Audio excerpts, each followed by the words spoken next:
the man behind the Philly Phanatic. They say he's the Phanatic's best friend. Please welcome Tom Burgoyne. All right, beautiful. Hi, everybody. Right there. So how many of you thought, all right, who's the guy in that outfit? Who's the guy that's wearing that costume? Who's the guy that's running around some lunatic as a mascot? Leo, would you think about who this guy was? I would all the time. And what are your thoughts when you see him kind of parading around as the Phanatic? What do you think about what that guy's doing? It makes a lot of sense. Have you ever wanted to be a mascot? At times. What times was that? I don't know. I couldn't exactly tell you. I thought about being Who Are You? When I was at RCBC, I thought about being their mascot as Okay. well. Paid $50 per gig, so. Nice. So anyone in here thinking about, they thought maybe I would want to be a mascot? You want to be a mascot? Mascot? Nice. In the back, Yeah. mascot? Oh, Mascot, loving mascot. it. Wow. I'm amongst Look at that. friends here. Look at that. Yeah, These are beautiful. your people. All knuckleheads right there. All right. So knowing that, Yeah. let's go back to high school. Yeah. St. Joe Prep. Yes. You became the Hawk. I was the Hawk in high school. That's right. How did that happen? I was the class clown. You know, I was the idiot, the knucklehead. Loved making my classmates laugh, and I was a huge Philadelphia sports fan, like you can't even believe. And so, yeah, actually, it's funny. I saw you flapping your wings over there. You know, everybody knows the St. Joe's University, the Hawk, and he flaps his wings. By the way, ESPN put a counter on that guy. They counted how many times he flaps his wing during your average basketball game. It was 3,500 times the guy flaps his wings. But in my senior year, and usually the high school would get the hand-me-down brown, black, feathery thing from the college, which was awful. It's like this sweaty thing that these guys would have to wear. They're awful. So they ordered, there was a new costume my senior year, and sure enough, it looked more like a chicken. It was a little bit more comical, orange legs, big white beak. It didn't really look like a hawk, not like the one at St. Joe's. And I remember, I'm like, oh, this is perfect, because it kind of has a Phanatic thing to it, and I loved the Phanatic at the time. And so I kind of patterned my act, but that's how it started, yeah. And then if I can fast forward a little bit, I went to Drexel University, majored in marketing, took a job, and by the way, can I also say, I really admire all of you guys for being here in terms of following your passion. And sports it's everybody's passion, sports. I mean, right? That's a stupid question in front of this group. But I will tell you that I wasn't brave enough to follow that path. You know, going back to 8th grade, I remember I wrote in my 8th grade yearbook. I went to Catholic school, so 8th grade was the big thing. And the yearbook was like a mimeographed, like 20 pages, But they said, what are you going to do when you grow up? And I said, I'm going to be the beat writer for the Philadelphia Phillies at the Inquirer. So I went to the prep and I took some writing courses. And then when it came down to, I wanted to apply to maybe Syracuse broadcasting. And when push came to shove, I just didn't have like the cojones to go through with it. I had a couple brothers who went to Drexel University, and they were doing well there, business courses, co-op program, and they were sneaking me into fraternity parties when I was in high school. And I'm like, this is where I want to be. I'm 15 minutes from the sports complex. So I didn't pursue it, and I kicked myself for a long time until the day I told you I took a job selling business forms. 6 months later into the job, I'm not selling anything. I'm looking through the Philadelphia Inquirer for a job. I know nobody goes to the Inquirer anymore, right, Neil? Look in a one ad, but there was an ad that said Mascots Wanted. Send a resume and a letter to a P.O. Box 7575. And it didn't say anything about the Phillies or the Phanatic. But I thought, I was the high school mascot. Maybe I'll be like the Grimace at a McDonald's, or the guy dressed as the Statue of Liberty on the road during tax time, trying to get you in to go into the tax office. And I said the same. And then 2 weeks later, I get a letter saying, come down to the vet to audition for the backup Phanatic. Dave Raymond, Neil's good friends with Dave. He was the original Phanatic, and he did it he was there for 16 years at the Phillies. And they were looking for a backup guy. The Orlando Magic came to being in 1989, and Dave's backup at the time went there to be Stuff the Dragon. It created a job opening, and I answered this ad. It was total luck, and went down, auditioned, interviewed, and got the job. Yeah, Wow. that's how it happens. So right place, right time is still, that you can't beat that, but also hard work. And I know everybody here, is working hard. And it is a different time now because there really are more jobs in professional sports, right? I mean, back then, it's become more of a business. Back when I was at the Phillies, our front office staff was maybe 55 to 70 people, and now we're over 400 front office staff. And so we've grown, and sports has grown. So I think everybody here has a shot to live your dream. It's great. So we put out the kind of a couple clues. How many of you figured out it was going to be the Phanatic? Pretty decent number. Not bad. Pretty decent number. Pretty decent. Okay. Friend of the Phanatic. What's that? Friend of the Friend Phanatic. of the Phanatic. Friend of the Phanatic. Friend of the Phanatic. Yes. So and Hannah did the little video. We Yeah, tried to give you some clues, and you've got your Phillies gear. People wearing their Phillies gear, which is nice to see as well. All right. There are questions from Yeah, them. Let's let's do do it. it. So who would For like to sure. go first? Go ahead, Ian. Since you said since '94, right? Yeah. So today, how do you still gain that much energy to do that? Because that's a long season too. That's what? Yeah, it is a long 162 season. games. Yeah, and I'm getting ready to go to spring training. I'll leave and do. We have 16 games down there. What's the day in the life like? Take me Yeah, through I mean, that. you have to have that energy, no doubt. And I think I've always had that, just enthusiastic, energetic, love it. There are days people say, hey, you're always happy, always, and I will say it's like magic. I will say when you put that costume on, it kind of takes over. It really does take over. And that's, whether you're having a bad day or even physically. I mean, I've had back issues for over 30 years. And I literally have had my assistant have to help me put the costume on, help me out of the chair, help put the costume on, like shuffle over to the door. I get, we have a little service area at the ballpark. I get to the elevator, take the elevator up, and then there's a door that leads out to the concourse. And by the time I'm walking the concourse, things loosen up, and I'm good. I'm out there doing my thing, walking on chairs and going crazy. So it's that part of it's really magical to me. How it's whether it's a mind over body thing, but so yeah, I think you're kind of born with having that that energy in you, and it is a long season though. Yeah. So I asked you earlier so we had the intro class in here. He came barging into the intro class. I had you climb over a couple chairs. We took a picture with the whole group here. When you climb over these chairs, Yeah. like you're climbing over things, and you're in this big bulky costume. I mean, how do you do it? I mean, how do you manage to keep your footing and be able to get to where you got to go? I told you I'm a trained professional idiot. Yes, right? you are. Okay. Yes, you all right, are. trained Yeah. professional. But it's funny. Like these chairs are. I could do it on these chairs, but it's a pretty crowded room. I can balance myself on the back of those chairs. And it's pretty cool. It looks like the Phanatic kind of walking up the whole section on the back of the chairs. It's a big shoe, and so it does help me to balance a little bit.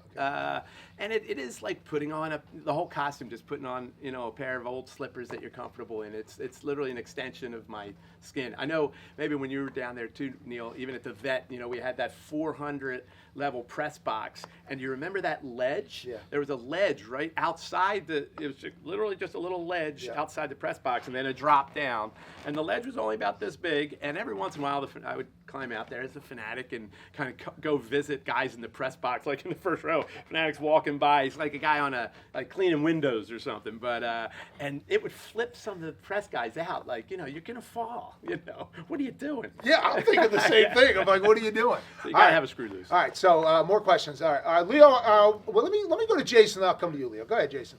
Hi, so as someone that is like really into the broadcasting field, I understand that like when it comes to just being in the industry, of course, that you have to be able to you have to be able to put on a performance after every single game that you do. And I wondered, I spent a lot of time reflecting on like how I did like on my performances. Do you do that for you after every single game? Yeah, that's a great question. Great question. And yeah, it's funny. I mean, I remember Sam Donnell from the Daily News did an art, and I mentioned I'm not, patting myself on the shoulder. There's been a lot written about the Phanatic, and some guys have done profile pieces on me, and he had one of the best lines. He's a big Bruce Springsteen fan, and he was comparing what I do to Bruce Springsteen, and it was in the context of getting hurt, actually. He wanted to know some of the injuries I've had over the years. And it's like, oh, Bruce brings it every night. And it's like any entertainer.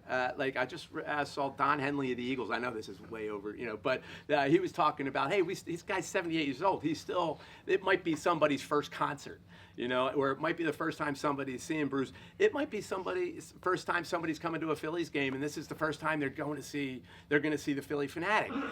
And just by way of reputation, the Phanatic has this reputation of being the best mascot in sports and blah, blah, blah, And it's like, oh, you don't want somebody to, come to a game and think, oh, is that all there is, So I think it's natural at the end of the game is to reflect and was that a good game or not a good game? And sometimes I'll compare that to a stand-up comedian. It's like if you have a good crowd, if it's an on night, the timing's right, that's how, usually I'll see what the indication is if it was a good night or not. And sometimes a big part of the show is in the pregame show. So the Phanatic comes out on his four-wheeler before the game. He messes with the players and the umps and the coaches or the national anthem singers, whatever's out there. And that is really a great time. It's real freewheeling. There's no script. You can really have some fun. And that usually when I drive off the field after that pregame show, I feel like, oh, that was a good start. I've got him now, So I hope you can keep it going through the rest of the game. But yeah, it's a great question. All right, Leo, go ahead. What was your favorite moment of being the Phanatic? It doesn't have to be a Philly sports moment. Just what was your favorite moment and why? It's been crazy. So many moments. I'm going in my 38th season. And so it's like there have been so many moments. The obvious one for me is when we won in 2008. Dave Raymond, the original Phanatic, was there for the other World Series win in 1980. So they win it. And then I was the big parade. I missed the Flyers parade in 74 and 75. I still, to this day, never forgave my parents for not letting me go. Now, I was only like 10 years old, so they wouldn't let me go down to Broad Street for the Flyers parades. But I was there in 1980, and I'll tell a quick story. In 1980, I'm at St. Joe's Prep. They closed down the school because they know not everybody's going to go. So I go into Center City with my friends, and we climb a statue right next to the clothespin right at City Hall. And once you know, and for the parade, and it's unbelievable. The trucks go by. I'm waving to Mike Schmidt, Larry Bowe, the whole 9 yards. 2 days later, the Inquirer puts out a booklet, and on the back page of the booklet is an 8x10 color picture of the statue and me on top of the statue. So then when I went to my audition that I told you about, I brought that picture and like, that's me, They still hired me. It's like, it'd be like somebody climbing a pole and, trying to think they're going to get a job. I've seen the picture. I've seen the picture. So that, and then so now fast forward to 2008, and the Phanatic's on the lead truck leading the parade. We come around City Hall. The statue is there. Their kid's up on top of the statue. And now I'm on the flip side. And it was like, well, it doesn't get any better than that. So I'd have to say that's my number one. It's pretty cool, number one. All right, other questions? Right here. What was the funniest interaction you had with a fan? Funniest interaction with a fan? With a fan. Funniest With interaction. a fan. I just I was talking to a business today, actually, and it's a little bit of a slideshow. And the one fan, you guys remember the guy with the tattoos all over his body, and he has the Phanatic, where his belly button is, where the snout is. And so that guy, that was funny because the first time he showed up. Now remember that when he was first on TV, it was like the tattoo was a work in progress, but the Phanatic was done. It was colorized. Everything else was like sketched out. But it was an away game. Somehow, I think it was Greg Murphy went out to like interview the guy. I think I got in touch with Murph, like get that guy's telephone number, and we got his number. When the Phillies came back to town, I gave the guy a call and he joined the Phanatic. We both streaked on the field. Him and his tattoo and the Phanatic took his shirt off and we rubbed bellies. Yeah, his name's Dunphy, right? Is that his name? I think it's Dunphy. I don't even know. Yeah, I think it's There've been a Dunphy. lot of interactions, but that one just popped in my head. That's a pretty good one. All right, right here. You've had a lot of infamous moments with T-Mac in the booth, Yeah. or the times where they've gone out in the outfield and called a game. What was your favorite moment with T-Mac and Krug? During the game, or Yeah. There's one clip on YouTube that's really funny, and like the Phanatic comes in, and I purposely just take a header, like fall, which is just funny. It's like there's no magic sauce. There's no, I'm no comic genius, but you fall down, everybody laughs. I'm like, all right, let's do more of that, But I did it, and T-Mac the whole backdrop is shaking, and T-Mac is. He's like, what are you doing? And Kruk is just like this. He's just, got one of these on, which he's just playing the part. He's playing his part of being the gruff, And he's like, are you drunk? And it just cracked me up. And the next day, he's getting, he gets emails and the message boards light up. Why doesn't John Kruk like the Phillie Phanatic? And he's like, can you believe what they're saying about this? I love you. I'm like, I know you do, and it's hilarious that you play the gruffy. But that, and anytime I'm dumping popcorn into Ben Davis's perfectly coiffed hair is another fun part of the job. There you go. That's good. Right here. Yep. Is there any MLB player around the league that you look forward to interacting with, like one in particular?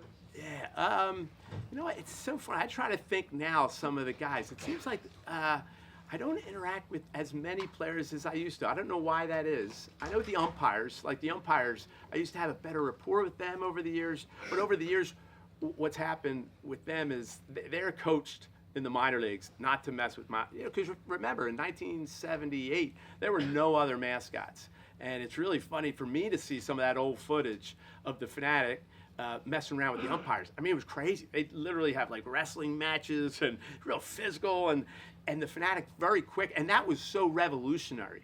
And like now everybody has mascots, but nobody, and still to this day, nobody really interacts with players and umpires the way the Phanatic did, even way back then. And but now that everybody's got them, like the umpires have to be careful because they don't know who's in the. Back then they know, oh, it's the Phanatic. He's okay. He's safe. Now it's the minor leagues all have mascots, so they have to be very careful. So umpires not as much, but players. I know historically Mike Piazza from the Mets was a lot of fun to play with. Actually, he'd do it. This was all on him. He would come out first game of every series, walk out of the dugout before the game while the Phanatic. The Phanatic's usually out in front of the visitors' dugout trying to, put the whammy on them and mocking them. But he would come walking out, come right up to the four-wheeler, the Phanatic's four-wheeler, and put his arm down like this. And so Phanatic's going to now do this, little arm wrestling. And it would just be Piazza going, whoosh, and the Phanatic would, flip over and, wipe out. But so he was always a good one. Tommy Lasorda back in the day. Yeah, Tommy. That was Hall the of big Fame one. manager. He did not like you. No. And that, have you guys all seen that clip? Tommy Lasorda, the manager. So that happened the year before I started with the Phillies. So it was Dave Raymond. It had gone back a whole ways and a whole big feud. But I remember when I started, and I was Dave's backup for 5 years. Literally, it was 5 years of the Dodgers coming to town. Like, what are we gonna do? What are we gonna do? So I was happy to be in some of the, kind of the brain storming sessions with Dave. But then when Dave left, Tommy caught wind of it, and our security guard, Tony, who was the visiting dugout security guard at the vet, Italian guy, and he knew Tommy. So I come out on the four-wheeler, and now I'm all excited because, the fifth inning, I had a whole skip plan. I had a guy I was going to dress up as Tommy Lasorda, put, pillows in his, shirt and make his hair gray, and I was going to abuse the heck out of him. And Tony was trying to, get the Phanatic and Tommy together before the game, make peace. And it's like, no, this is like comedy gold. We're not making any peace. So it went on for a few more years, and then finally, when he retired, we did a Tommy Lasorda night, and the Phanatic came out in the middle of the ceremony and handed him a Phanatic doll, and that's how we made peace. Very nice. Very nice. All right, over here. Yep. Me? Yep. Okay, so last year in July, Phillie Phanatic was caught cheating on the Jumbotron Kiss Cam, just like the CEO of Astronomer Yes. and the director of HR. So as Phillie Phanatic best friend, can you explain that moment, what happened? He was caught red-handed. I wish I could make an excuse for him, but now we saw the dark side of the Phanatic, cheating. But that kind of stuff is kind of the moments you as a mascot, you pray for. It's like you hope that the timing's right, that everything works out, and that the Coldplay, the actual thing, it happened the night before.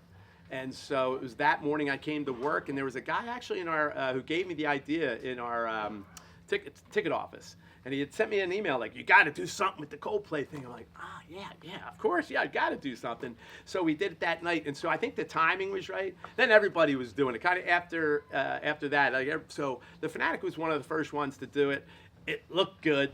Did you see also in the crowd there was a guy holding the sign saying, "This is my wife"? So Fanavision did a great job of shooting that. Because we don't normally have a kiss cam. We don't do it. So just for that night, they created, hearts on the screen, and, we did a kiss cam that one night.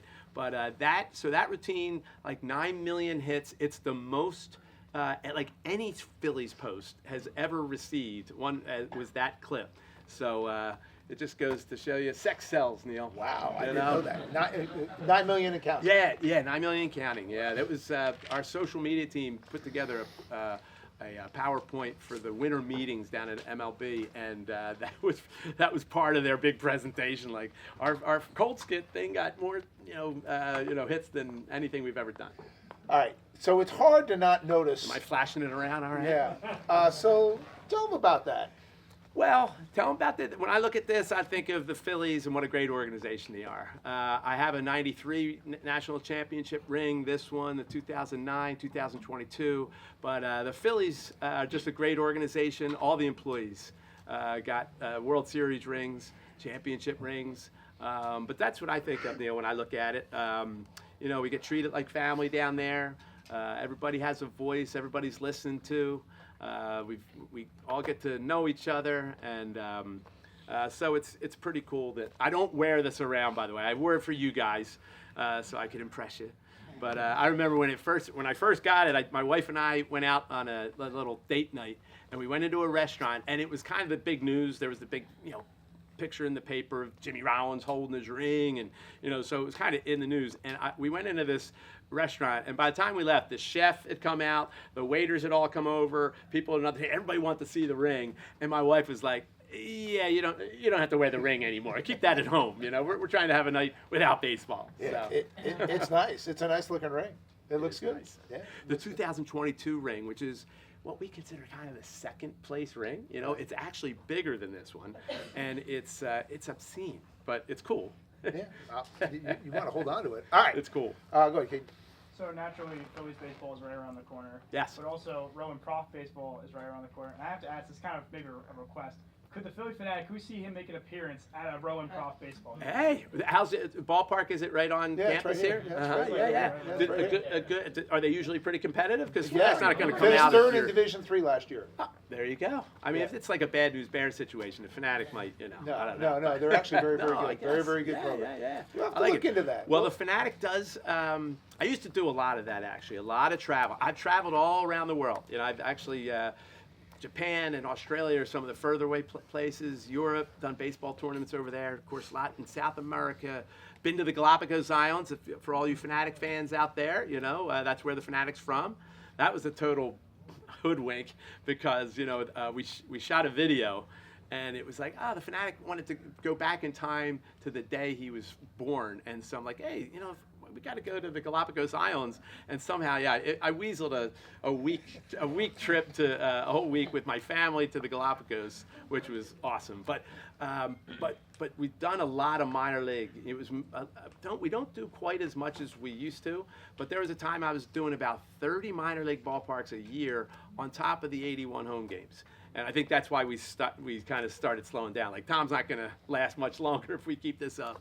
But yeah, I love doing those. I love doing minor league games. Yeah, I haven't done too much college, honestly. But how much longer will you do this? That's a good question. Well, this is the year 2026. When we announced the All-Star Game 7 years ago, which was very unusual. Usually, you only hear like 2 years out.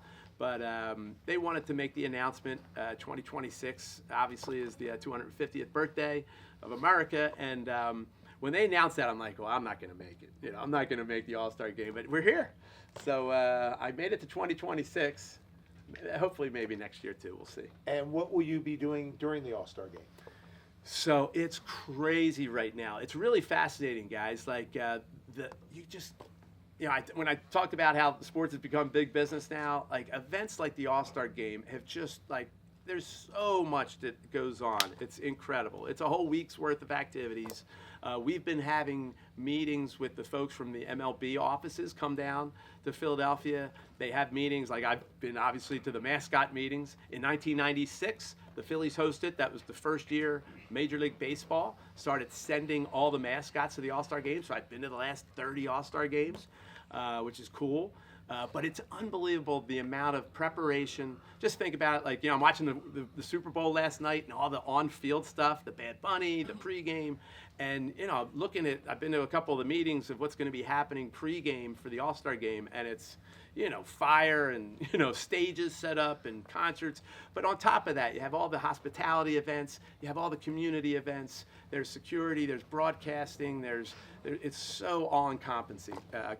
So, I was told, Brian O'Gara, MLB, he handles the show, basically, the in-game entertainment. Yep. And he grabbed me the other day and he said, hey, we just want to let you know that, coming to a Phillies game, a big part of it is the Phanatic, and we want to keep that in place. So the Phanatic is usually highlighted twice during the game live, 5th inning, 7th inning, and so the hope is I'll have still those 2 spots during the game. Beautiful. Yeah. All right. Richard. Okay, so the Phillie Phanatic has a lot of bits during the game, such as riding on his four-wheeler, messing with the other team, throwing out shirts to fans, and even getting on top of the dugout to dance with the nearest kid in a Phillies jersey. Yeah. And we know how that affects the crowd, the fans, but we don't know how that affects the players. Yeah. Which player do you think is the biggest fan of the Phillie Phanatic on the Phillies? Yeah, that's a good question about all the routines that the Phanatic does. And if players get into it. And it is funny to watch the players watching when I'm doing my thing. Certainly at pregame when they're warming up and they're on the step, and that's when they really are watching. I remember, to your point though, Charlie Manuel, a great manager, he used to have a show that was on the pregame on Sundays. It was a weekly show. And I was his guest once, and he interviewed me, which I was like, well, this is really cool. I'm being interviewed by not just a Phillies manager, but my favorite Phillies manager. And it was funny. And I asked him, I'm like, Charlie, I know you're asking me questions, but let me ask you a question. You ever watch, are you watching the Phanatic at all, during the game? He's like, oh, yeah, I watch Phanatic all the time. You get me? And then he reeled off, 5 or 6 of, his favorite Phanatic skits, And I'm like, Charlie, you probably should be concentrating on managing the game rather than, watching the Phanatic. But it's kind of nice doing it this long. I feel like that 5th inning when the Phanatic comes out, we do have a lot of things. I've been shooting hot dogs since 1996. We have dance groups that we bring out. Every once in a while, I'll dress somebody up as an umpire or a guard. Shoot T-shirts. So we do all those things, but with all that time, I feel like I have a pretty good inventory of things. So in that 5th inning, the Phillies don't tell me what to do. They just, they let me kind of do my thing. And so I like that. In the 5th inning, when the Phanatic comes out, you just never know what it's going to be. We try to keep it, a little unpredictable. You mentioned being interviewed by Charlie Manuel. You do your own podcast with another past Pizza with a Pros guest, John Brazier. Yeah. Who just retired from the Phillies. He was the director of fun and gains for the Phillies for many years. So what's the podcast about? It's awesome. It's called Phillies Backstage. We started in 2018. Let's see, it's been 8 years now. We've had this podcast on every other week, and it's an interview show. So it's a long form interview, 45 minutes to over an hour at times, with just Philadelphia sports figures, and it's been really awesome because it's kind of fun. It's, again, I'm just so blessed and lucky to be able to do what I do. We bring these guests on. It's like, oh, I know this person. I know this person. I know, every guest we bring on. It's like, I can't believe I know all these people, and not only that, but you get a chance to interview them. It's like, Larry Bowa or Milton. We just did a Phillies vacation. I was out with Mickey and Milt Thompson on a cruise a couple weeks ago with Phillies fans. But it's one thing to kind of pal around with them. And Neil, when you can interview somebody, you really learn a lot. Because when you're with some of these people and you're just palling around, you got to be cool. You're not going to add, you have to be, even though it's somebody you might have met. Like Larry Bowa was my favorite, player growing up, but I wouldn't you just got to be cool, you know. But on an interview, you can, you know, ask them questions that you've always wanted to know. So it's really been, the podcast has been really a lot of fun. Okay, and they can get it anywhere. Yeah, Podcasts, right? yeah. Phillies Backstage. It's a lot of fun, and it's you know how podcasts are. They list all the episodes, so we've got like, I don't know, 180 or so episodes, and it's pretty cool that, you know, you can go and pick your favorite, you know, your favorite guest. Beautiful. All right, who's next? Go ahead, right here. Is there any other mascot you'd want to be if you couldn't be the Phanatic? Any other mascot? Yeah, Is there other mascots out there? You know, it's so funny. When we have the podcast, like, a player will come on, and, like, you always do your research, you know, and then you notice, like, I don't know, name a player. It's like, well, Chase Utley was a good example, but, and I might have asked him this question, too, because we had Chase on, but it's like, he went and played for the Dodgers. And, like, I love asking that question. I'm like, how could you, like, go play for the Dodgers, you know, or if the Mets, like, you know, if a guy gets drafted by the Mets, I always say, did you ever consider not, you know, signing because it is the Mets? But because I think of myself, like, I could never be Mr. Met. So no, I could. I don't think I could ever. I know I could never be in another market and be another character. Yeah. Owen's a big Met fan. Owen, could he be Mr. Met? Maybe I can see it. Okay. My head's not big enough. All right, right here. For me, like, how do you think mascots, like, how do you think it impacts the market? Like, cause you're like Mr. Phil, like, how does it impact the market deals? Cause you don't want to go into sports marketing, so like, how can it, like, impact the market? Yeah, no doubt. You know, I'm always very, you know, humbled when people are like, oh, Phanatic, you're the best. Nobody's better than the Phanatic. Well, you know, and that's usually coming from somebody from Philadelphia. The fact is, mascots in their own market, most of them are beloved, you know, really. And you know, when I first started, teams didn't have mascots, but over the years, teams have finally caught on. Like, no, this is like a perfect marketing tool. It's a great extension of the brand, whatever you want to call it. And so, yeah, obviously, you know, even now it's like, I know that we have the Phillies caravan, and from a publicity standpoint, in the off season, all our players live out of town. I don't think there's one guy who lives in Philadelphia year round. So that's just right there. You have a mascot who can cut a ribbon or, you know, be out at a community event. So it's really important, I think. And I don't think anybody's done it the way we do in terms of the in-game presentation and really featuring the mascot. Mascots have been downgraded a little bit, which bums me out a little bit in terms of the in-game. But they're an important part of the brand. Yeah. John, you had a question. Go ahead.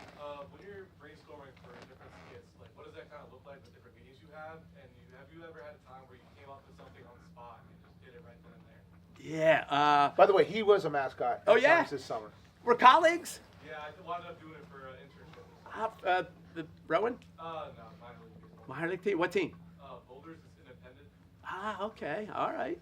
What was the mascot? What was the? Yeah. It was a bird. It was like A bird. Yeah, he was a bird. There you go.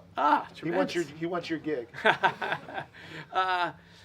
You know, when they say why is the Phanatic popular or why the Phillies had such success, I say, okay, you got to have a performer who's energetic and looking to have fun. That's big. The costume itself is built in such a way, like it straps. So it's on top of my head, and I get it strapped here, so the eyes are here. And so what happens there, when I move, the Phanatic's head moves. So it's very natural. Mr. Met has got that big thing on it. It rests on his shoulders, so when he has to move, you know, it's like we've all seen mascots that can hardly move and they're kind of dorky, you know. But the Phanatic's very natural, you know. So so the way the costume's built is hugely important. Oh, and the other thing, Mr. Met has a big smile on his face, you know. So if Mr. Met wants to get ticked off about something, he's still got that smile on his face, you know. Whereas the Phanatic doesn't have any face, you know. He's just got the snout. It's just those eyes of perpetual surprise. I love that description. So you can give him a lot of life. But the third part of it is, and that is the Phillies have really trusted me. To me, that's like the big word. They have trusted me to go out. So when you mention, you have meetings about, you know, routines, and not really. I mean, I do bounce stuff off people. For a long time, it was just me. Now we have more of an entertainment team, and I can bounce things off, and they assist me, you know, don't get me wrong. But it's a lot of it's just like, no, you know, sitting at the bar and hanging with the friends, like, hey, you know what I should do tonight? Yeah, that's what we'll do tonight. So so there's a lot of that, which makes it fun. And yeah, the spontaneous, something you can think of, you know, right then and there. Jack Nicholson. I like this. Jack Nicholson came to a game once, and he was sitting first row, right behind right behind home plate. And like he was right there, and they showed him on band, so people knew he was in the ballpark. I'm like, oh my God, Jack Nicholson's here.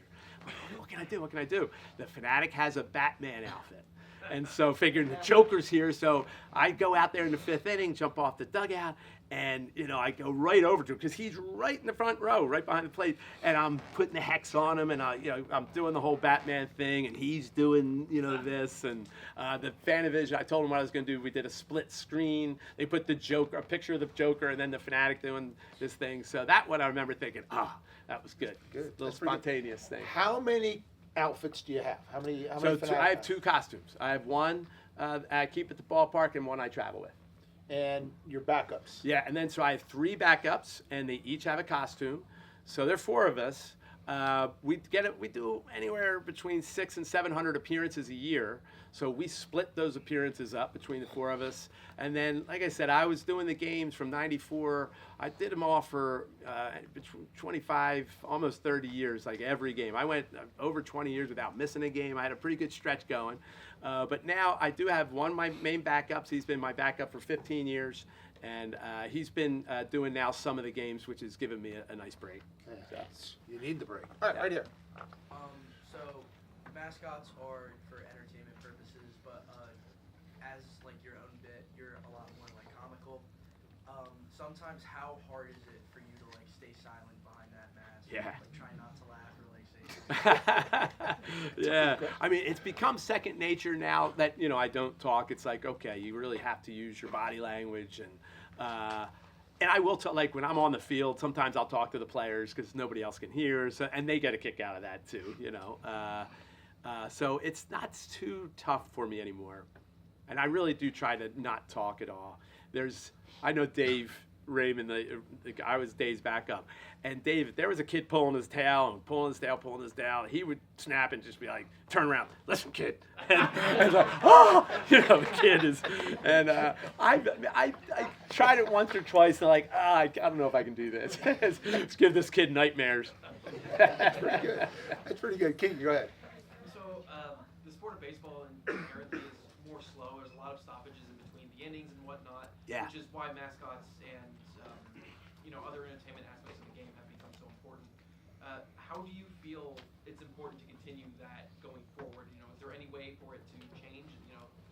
Is there any progression from the mascot and the kiss cam? Is there any other ideas you think that gearing more towards in the future? Yeah, it is true. Baseball is totally the right pacing for mascot, no doubt about it. I always feel poor swoop at a football game. That's tough because, I don't know, people have been tailgating forever. People are like, football, football, football, and like they're not really looking at the mascot as much. And we talk about this. He understands, like, oh, that's a tough gig.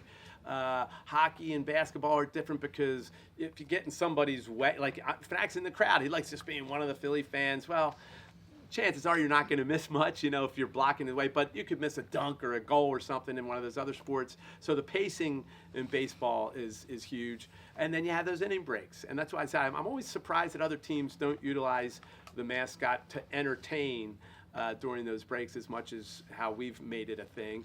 But a lot of mascots do utilize, if they're not going to be the whole feature, let's say, live and doing a skit, you can kind of join up with a feature that's already in place, like a kiss cam or something that's in the crowd where the camera can pick up the mascot.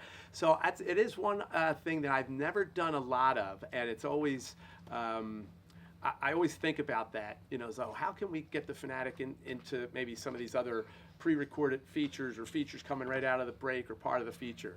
We don't do quite as much.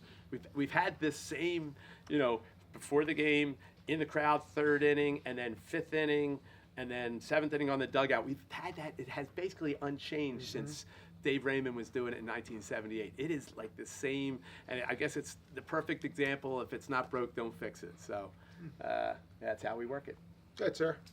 Okay, so my question is, I've also been a mascot in my time, and when I did it, it was the dog days of summer, and it was gross. Like I wanted to keep the suit off so bad. So how do you stay cool, like inside the suit? Yeah, Is there a fan in there for you? 'Cause no fan. Fans for wimps. Fan. No, you know what? Dave used to put ice around his belly at the that stadium. You know, I know you guys aren't too familiar with it, but AstroTurf, they would put meat thermometer in the AstroTurf on an August afternoon game, and it would go up to like 150 degrees on the AstroTurf.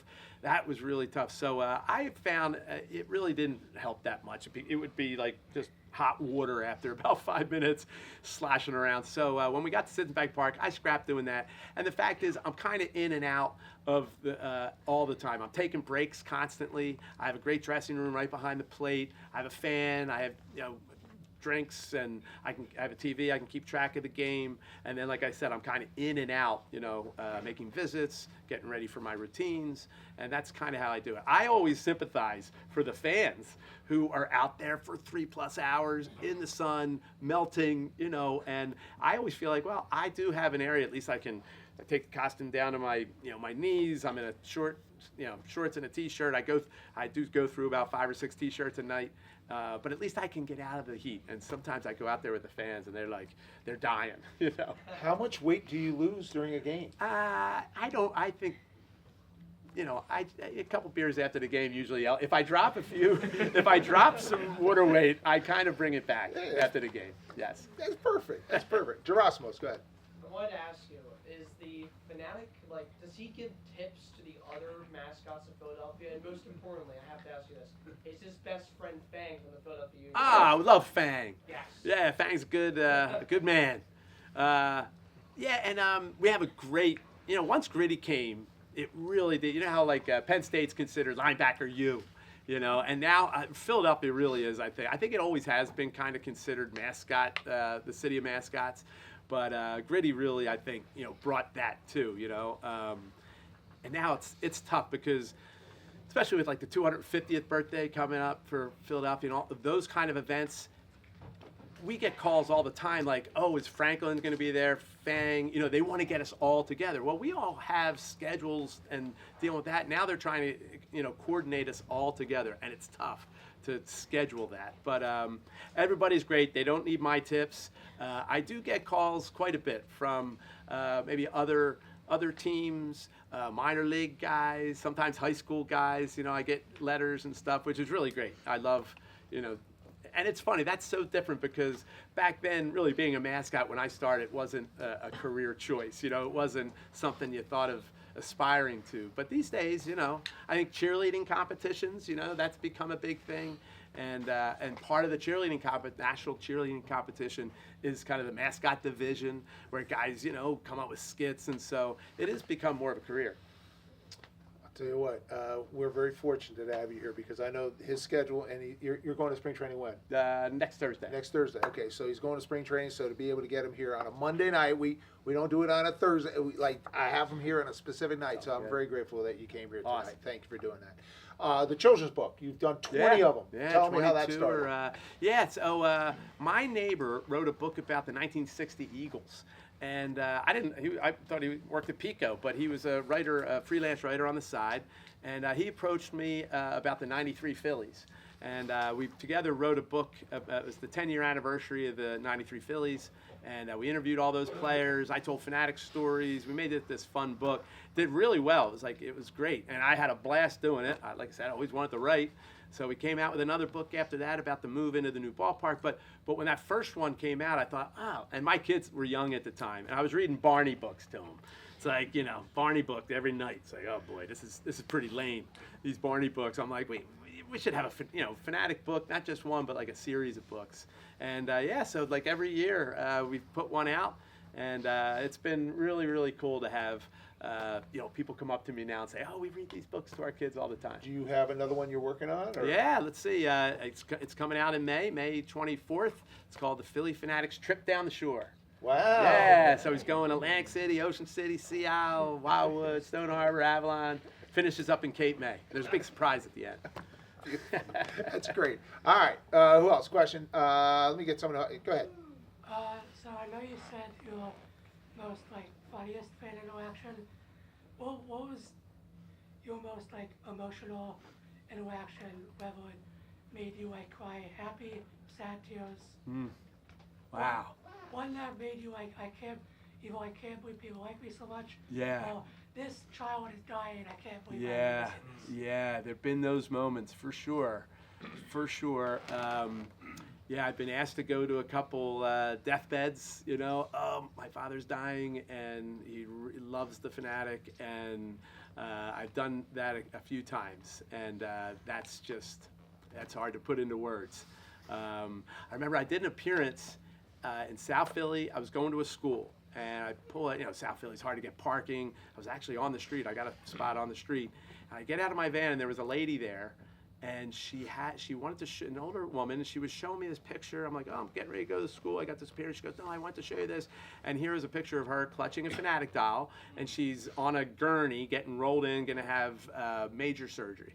And I just wanted to show you this. You meant so much to me. You got me through, all of that. And it was funny. When I went into the school, I said, do you know this lady out there? Oh, yeah, that's Mrs. So-and-so. She lives in the neighborhood. I'm like, would you mind bringing her?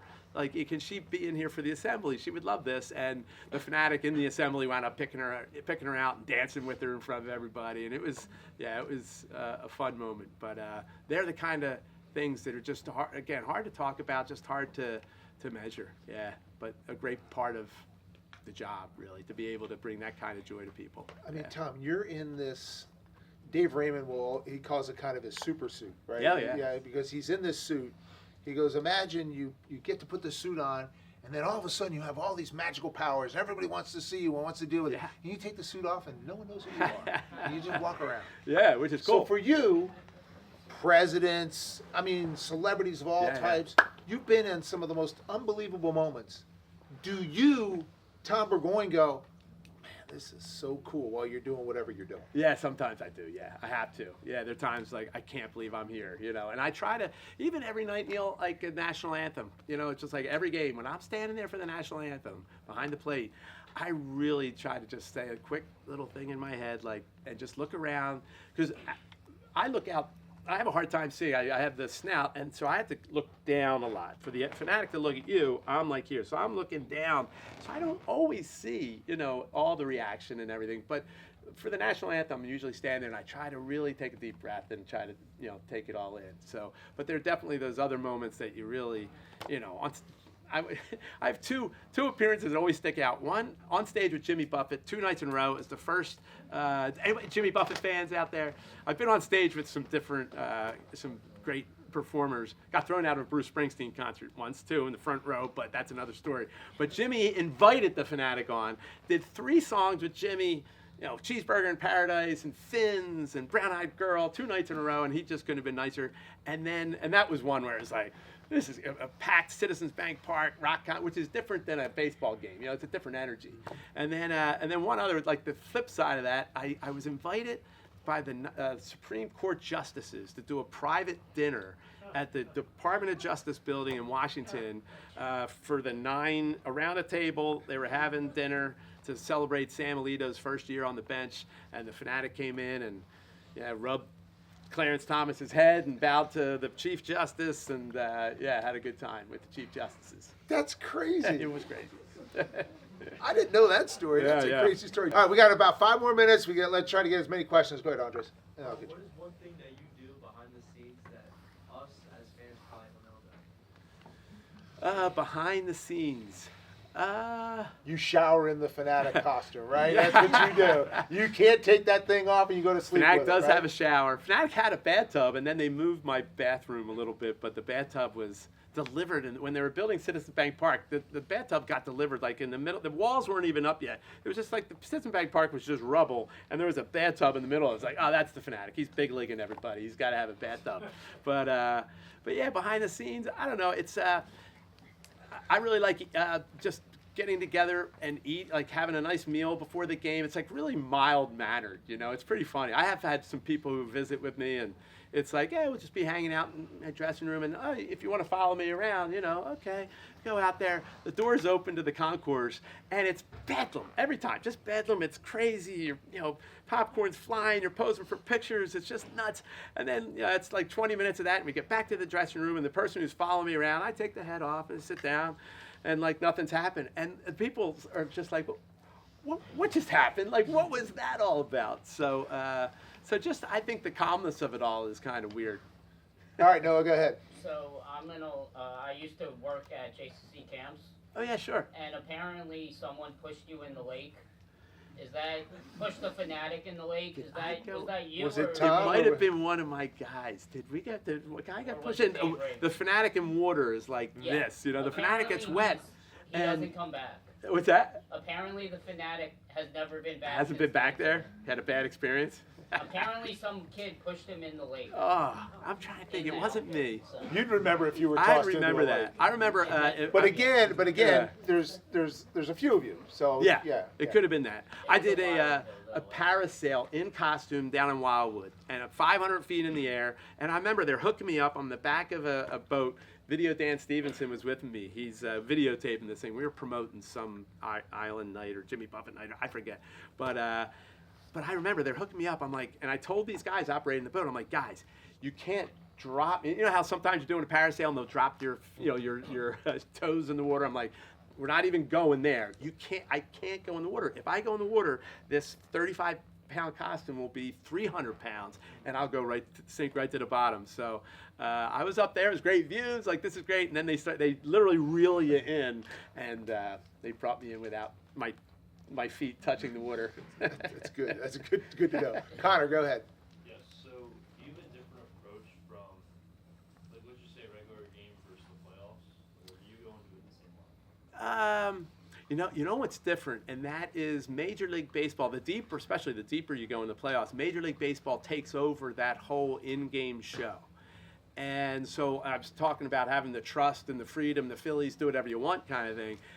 Once the playoffs start, you do have to clear some things with MLB, and that's a little bit of a bummer. Because sometimes they might not want, if we're playing the Mets or something, if Phanatic wants to smash a helmet, they might be like, you might not want to do that. So there's certain things, but that's really, I think, the biggest difference. You get a little bit more of the butterflies, before the game, just knowing, this is a big one.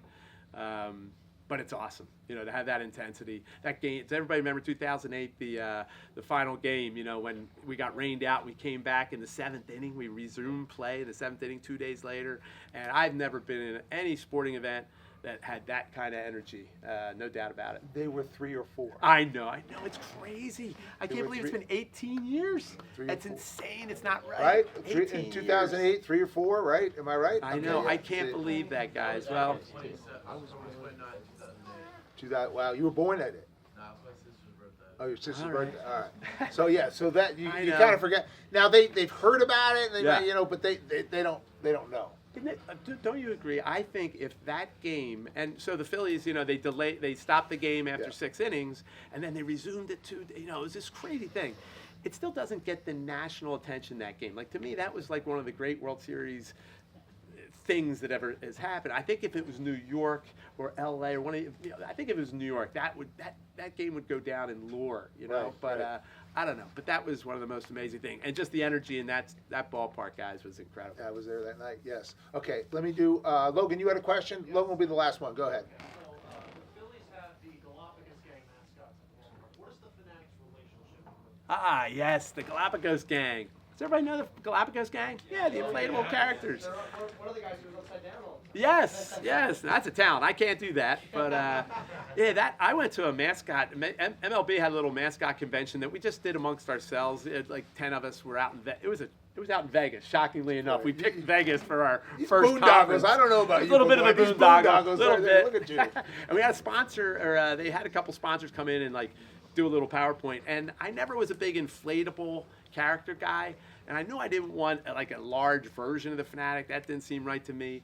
And then we had this idea of the Phanatic from the Galapagos, maybe some of his friends, and since I'd been there, I was very familiar with the blue-footed booby, the land iguana, the sea lion, and the big turtle, the giant turtle. And so I was like, that could be kind of fun. And so the challenge with them is they're kind of limited. They're funny looking. They can, but whereas the Phanatic has full range of motion, they're kind of limited. So my challenge is trying to come up with different things for them to do. And because every once in a while we'll bring them down for a 5th inning. That's one of our 5th inning inventory, But they're just great walking around, great photo op, everybody with their pictures. So it's a great photo op. They've been great. So I love those guys. In the room, interns or who's worked with the Phillies? I know Hannah has. Oh, yeah. Back here, yep. Anyone else? Hannah Cap, where's Hannah Cap? Oh, there she is. Okay. So we got a handful of our students. A lot of our students work the production, the arena vision. So we'll work that. So awesome. So now when you see the Phanatic, when you give them a hug, go, "Hi, Rowan." And he'll go, yeah. Yes. He'll say something to you. Let's go around of applause to Dan.